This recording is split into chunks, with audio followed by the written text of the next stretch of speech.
Hari ini topiknya sebenarnya menarik karena kita early sebenarnya. Jadi kita lagi mau melihat terkait dengan kasus PGN yang sedang konon katanya disidik oleh lembaga 3 Korut tadi. Tapi kenapa tadi dikatakan bahwa tidak ada tersangkanya terus-menerus? Tadi kita sudah dijelaskan bahwa ini kasusnya hampir mirip dengan Ibu Karen Pertamina. Kalau kami sebagai pemateri atau penegak hukum juga sebagai lawyer, kalau saya melihatnya mestinya jangan terburu-buru karena apa, ini kan perjanjian jual beli gas antara Pertamina atau PGN dengan swasta, dan ini masih berproses nih, bisa berproses di arbitrase, bisa berproses di pengadilan karena belum ada pembayaran ke PGN-nya gitu. Nah, tiba-tiba KPK ingin masuk ke penyelidikan dan penyidikan. Mestinya tunda dulu kalau menurut saya. Biarkan proses bisnisnya jalan. Kalau memang ternyata tidak bisa kembali ke PGN uang tersebut, silakan baru ditetapkan menjadi tersangka. Pak, tadi pada saat diskusi sempat dibahas tentang DPK bagaimana sekarang di KPK memang agak sulit karena adanya independensi terbatas. Nah, itu bisa dijelaskan? Sebenarnya kalau mau ngomong dari dulu, semua aparat penegak hukum harusnya independen, tidak boleh bergantung ke lembaga hukum lain. Kejaksaan punya JPU, jaksa penuntut, jaksa eksekutor, jaksa penyidik, itu asal mulanya dari kejaksaan. Polisi juga sama, ada penyidik, kemudian dan lain-lain, termasuk Kasubdit dan lain-lain. Nah, KPK lembaga yang didirikan masih muda itu bergantung ke lembaga hukum lain, penyidik dari kepolisian, penuntut dari kejaksaan. Kenapa enggak KPK membuat sebuah marwah baru gitu, bahwa semua penyidik dan penuntut KPK itu murni rekrutmen dari KPK, bukan meminta dari kepolisian ataupun kejaksaan. Pada saat menjadi independen, saya meyakini KPK akan luar biasa lagi garang dibanding, atau mungkin seimbang nanti. Sekarang agak jomplang di kejaksaan terlalu tinggi, kasusnya besar-besar, KPK sudah mulai tertinggal. Jadi kalau mereka independen, saya meyakini KPK akan lebih hebat lagi sekarang. Itu sebenarnya, karena independensi dari penyidik dan penuntut yang dimiliki oleh KPK sendiri.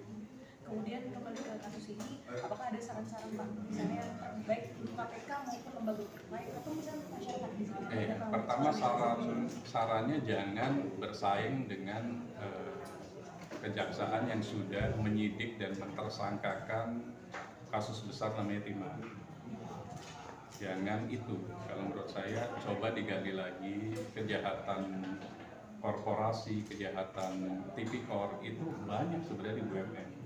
PGN ini kalau saya lihat masih kondusif karena ada keuangan PGN yang masih di perusahaan lain.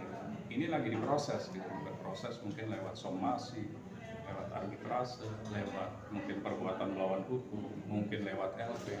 Jangan langsung masuk ke ranah pidananya dulu. Karena apa? Fokus pada saat kita esensi tindak pidana korupsi, uang pengganti itu paling utama. Jadi uang itu harus kembali dulu gitu loh. Setelah uang kembali, baru hukumannya ada atau tidak, kan begitu.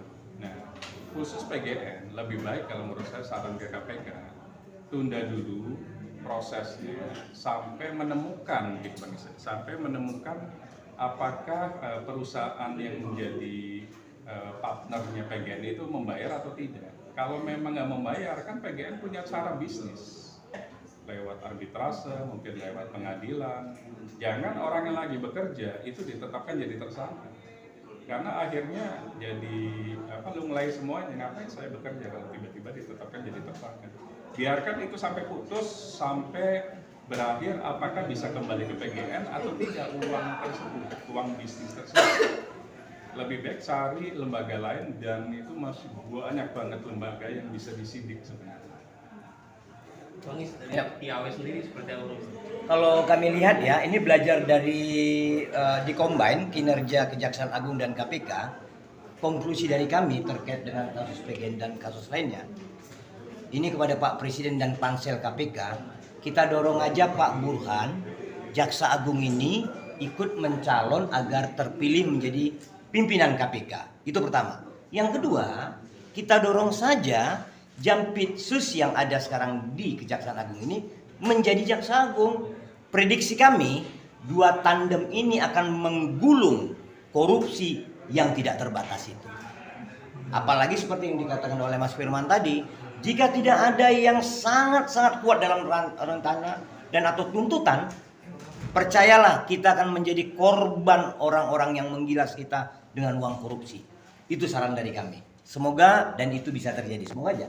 Mumpung kan mau pansel dan Jaksa Agung gak usah malu-malu lagi. Memang mampu kok, mending pindah dulu ke sana, ke KPK. Biar dia buktikan kinerja di sini bisa di KPK. Bukan kayak KPK selama ini hanya sadap-sadap. Kalau hanya sadap, mohon maaf dalam tanda kutip, orang yang baru jadi Satpol PP pun mampu menyadap. Anak yang sekolah kuliah di IT pun mampu menyadap.